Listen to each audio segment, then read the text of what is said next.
The arena was settling into that dangerous kind of fatigue, the type where the energy evaporates from the room and the hum of the air conditioning becomes louder than the crowd.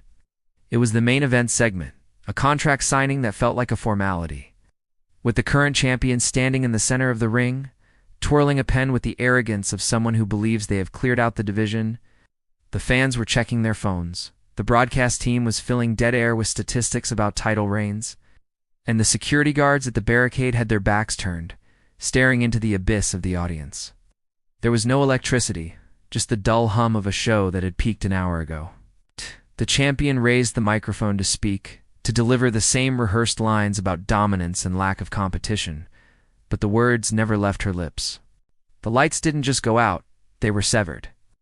The arena plunged into a darkness so absolute it felt physical, a heavy blanket that suffocated the boredom instantly. For 3 seconds, there was no sound. Not a cheer, not a boo, just the collective intake of 20,000 breaths held in unison. It wasn't the darkness of a technical failure, it was the darkness of theater. Then a single piercing sound cut through the blackest sound that hadn't been heard in this building for 4 years. It was a distorted, digitized scratch, a sonic signature that triggered a biological response in everyone present. The calm shock hit first. People didn't scream immediately because their brains were trying to reconcile the impossible with reality. They stood up in the dark, fumbling, waiting for the visual confirmation of a ghost. The champion in the ring dropped the pen, the plastic clatter audible over the speakers, a tiny sound of fear before the storm. When the spotlight finally snapped on, it didn't hit the ring. No, it hit the top of the ramp, revealing a silhouette that was unmistakable in its posture. The initial reaction wasn't a pop.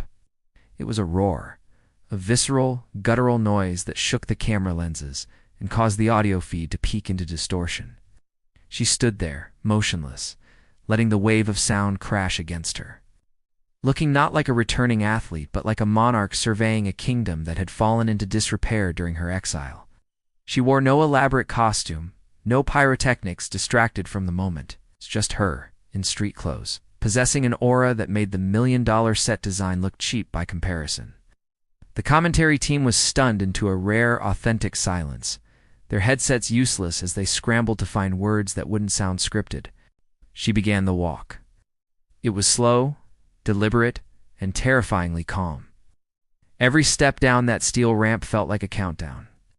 You could see the realization washing over the faces in the front row, grown men grabbing their heads in disbelief, children being hoisted onto shoulders to witness history. The commentary finally broke through the noise, not with shouting, but with a low, trembling whisper that sold the gravity of the moment better than any scream could. They spoke of shifts in the tectonic plates of the industry, questioning if what they were seeing was a hallucination. She didn't acknowledge the fans. Her eyes were locked on the ring, piercing through the ropes, through the turnbuckles, and drilling directly into the soul of the champion, who was now backed into a corner. This wasn't a fight promotion. It was an execution march. The air in the arena had changed temperature, charged with the static of controlled intensity. The slide under the bottom rope was smooth, a muscle memory that hadn't faded with time, and as she stood up in the center of the canvas, the size difference became irrelevant. The champion, usually towering and imposing, seemed to shrink under the weight of the moment, her posture collapsing from predator to prey. There was no music playing anymore. The production truck had killed the audio, leaving only the ambient, thrumming noise of 20,000 people buzzing with adrenaline. Achoo! She didn't ask for a microphone.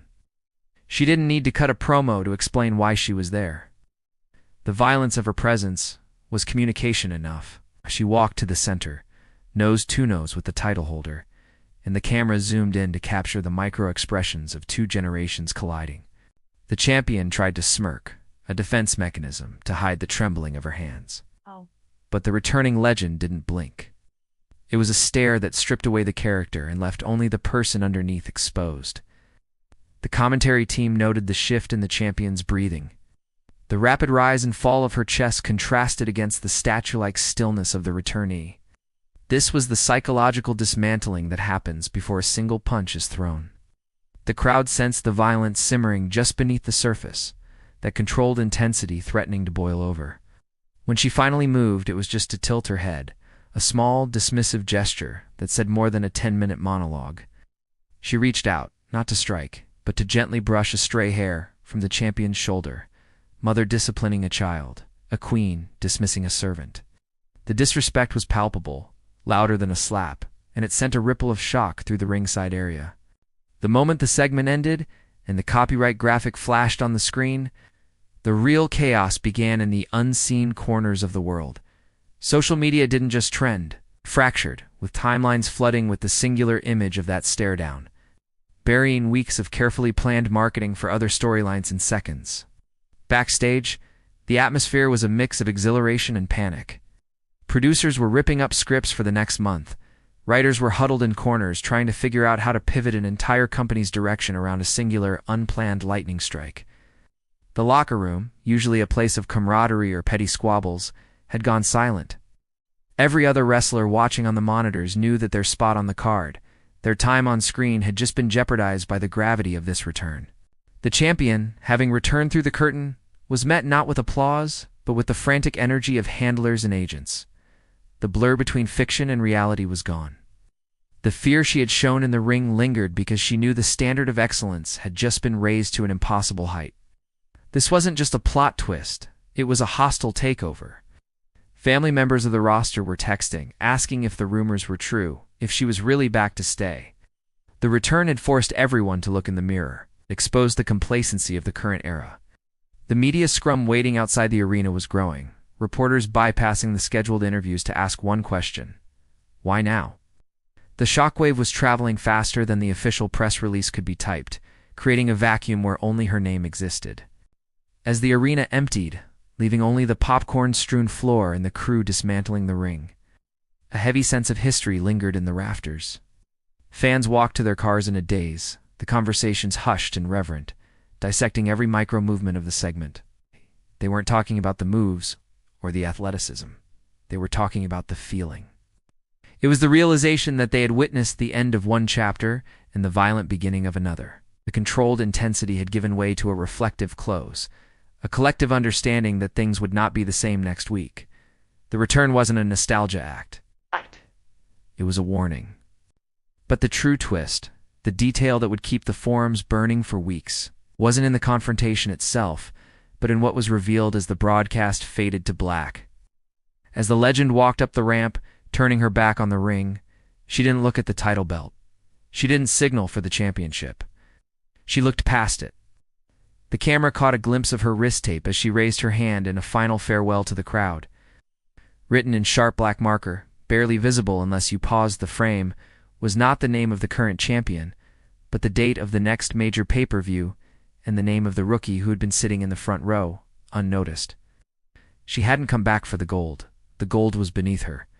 She had come back to handpick her successor and destroy the current hierarchy to build a new one. She wasn't the savior. She was the architect of the champion's destruction, using the title as bait for a much larger, more personal game.